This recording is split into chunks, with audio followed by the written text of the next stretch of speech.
السلام علیکم ورحمۃ اللہ وبرکاتہ۔ چلیے دوستو، پھر آج ہم ایک اور نیا سیشن لے کر آئے ہیں، اردو زبان و ادب کی تاریخ۔ اردو زبان و ادب کی تاریخ کا پہلا باب ہے۔ یہ NCERT کی بک ہے۔ اس کا پہلا باب ہم پڑھیں گے، اردو زبان کا آغاز و ارتقاء۔ اردو زبان کے آغاز و ارتقاء۔ چلیے اب شروع کرتے ہیں ہم کلاس۔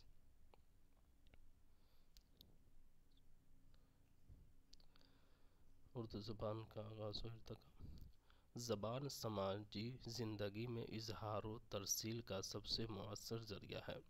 ضروریات زندگی نے زبان پیدا کی، یعنی جس وقت زبان کی ضرورت پڑی تو زبان، یعنی جیسے جیسے زبان کی ضرورت پڑتی گئی اس طرح یہ کرتے ہیں۔ جیسے پہلے کے زمانے میں زبان نہیں بولا جاتا تھا تو فگر کے ذریعے زبان کا یہ ہوا، لیکن جیسے جیسے یہ ہوا تو زبان نے تہذیبی عمل کو ایک خاص سمت مہیا کی۔ ہر جغرافیائی علاقے میں کوئی نہ کوئی زبان ضرور پروان چڑھی، اسی لیے ایک ہی ملک میں کئی زبانیں اور بولیاں وجود میں آئیں۔ ہندوستان میں چھوٹی بڑی تقریباً 600 زبانیں بولی جاتی ہیں، چنانچہ ہندوستان کو زبانوں کا گھر بھی کہا جاتا ہے۔ کوئی بھی زبان ایک وجود میں نہیں آتی، اس کے بننے کے پیچھے صدیوں کا تاریخی اور تہذیبی عمل کار فرما ہوتا ہے۔ جس طرح کوئی تہذیب بے میل نہیں ہوتی، اسی طرح دنیا کی کسی زبان کو بے میل نہیں کہا جا سکتا۔ اردو زبان بھی مخلوط یا ملی جلی زبان ہے۔ دوسری زبانوں کی طرح اردو زبان بھی صدیوں میں بنی ہے اور اس کی بناوٹ میں کئی بولیاں اور زبانوں نے حصہ لیا۔ 8ویں صدی عیسوی سے 10ویں اور 11ویں صدی عیسوی تک جو مسلمان ہندوستان آئے ان کا تعلق مختلف علاقوں سے تھا۔ ان میں عرب، ایرانی، افغانی اور ترکی تھے، جن کی زبانیں الگ الگ تھیں۔ ایک ہی مذہب کے پیروکار ہونے کے باوجود فکر و خیال اور آداب زندگی کے لحاظ سے ان میں کافی فرق تھا۔ مسلمانوں کی آمد کے وقت یہاں پراکرت زبانیں بولی جاتی تھیں۔ سنسکرت اعلیٰ طبقے تک محدود ہو گئی تھی۔ پراکرتوں نے عوامی میل جول کی زبان کا درجہ حاصل کر لیا تھا۔ یہاں یہ بتانا ضروری ہے کہ ملک کے مختلف حصوں میں جو پراکرتیں مقامی بولیوں کے طور پر رائج تھی، انہی نے آگے چل کر ایک یا ایک سے زیادہ مستحکم زبانوں کی شکل اختیار کی۔ انہی میں ایک اردو بھی ہے۔ دنیا کی زبانوں کا سب سے بڑا خاندان ہند یورپی خاندان ہے۔